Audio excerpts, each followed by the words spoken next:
Hi there again, Brian, Stronzo5785, coming to you once again from my beloved nondescript city in the southwestern part of the United States. I've been interacting with someone by the name who goes by the handle Islamic Golden Age. He doesn't produce any videos of his own, which means to me that he can't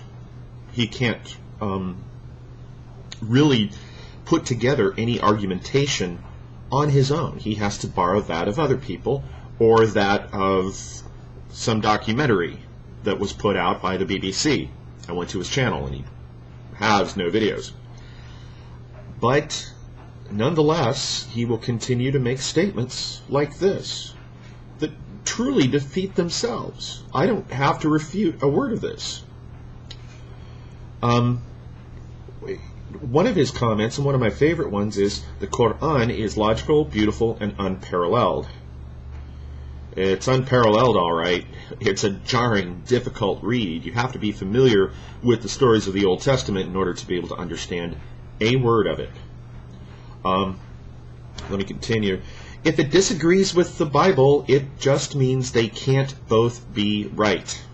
And given that the Bible contradicts itself so often, it is obvious which is true. Now, he made this statement without any real contradiction. He doesn't know what the word contradiction means. I call him on a very clear contradiction in the Quran, where Allah wants everyone to go to hell, and then saves, and then not 40 verses later in the same surah states that he will rescue those whom he will from hell.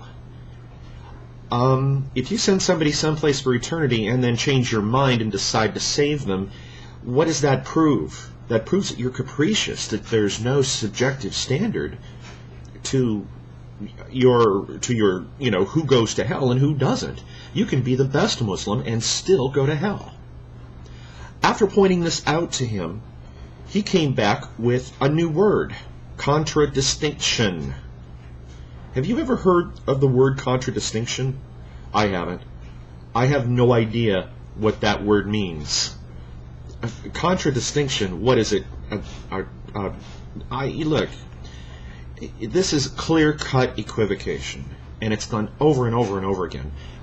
A copyist error, simple copyist error, getting one number wrong, is expanded into this overarching faith system that the Bible has been corrupted, yet we can't find who corrupted it, when it was corrupted, why it was corrupted, and how it got corrupted.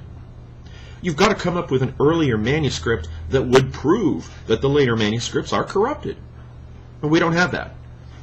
What we do have is a direct line in the Bible of manuscript evidence that leads literally to our modern era, to the modern era of parchment and vellum.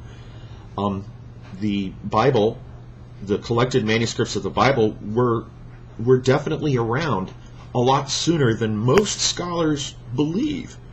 The most liberal scholar would say that the Bible wasn't canonized until 150 A.D. That's about 125 years after the fact, and that's as far back as they say we can go for proof. And yet, those liberal scholars are in the minority because there are items, there are things mentioned that have third-party attestation which could date the Bible before 70 A.D., the works of the New Testament, with the exceptions of the epistles of John and the book of Revelation. We know where they were written, and we know when they were written, based on outside third-party attestation and testimony. The Quran has none of this. We don't have any pre-Quranic, well, we do have some, but we don't have a whole lot of pre-Quranic writings or third-party attestations. Those that we do have put the Arabs in a position of being simple herders and nomads, peace-loving people, hardworking, gentle, nonviolent.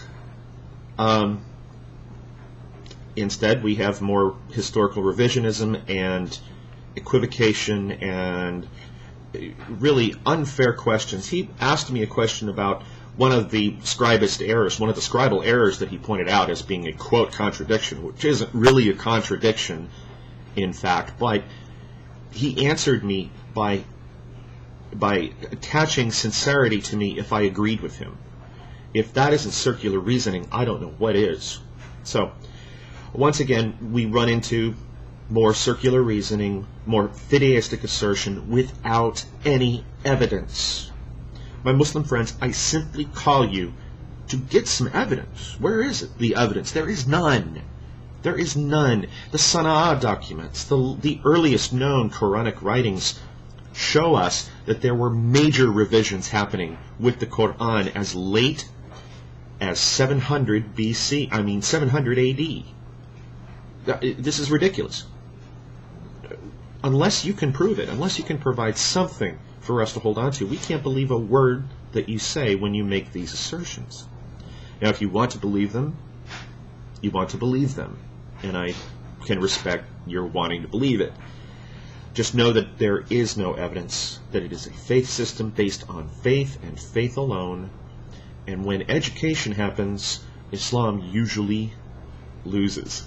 My name is Brian. I come to you from my beloved nondescript city in the southwestern part of the United States. I do wish you the peace, joy, and blessings of the risen Savior, God the Son, Jesus Christ.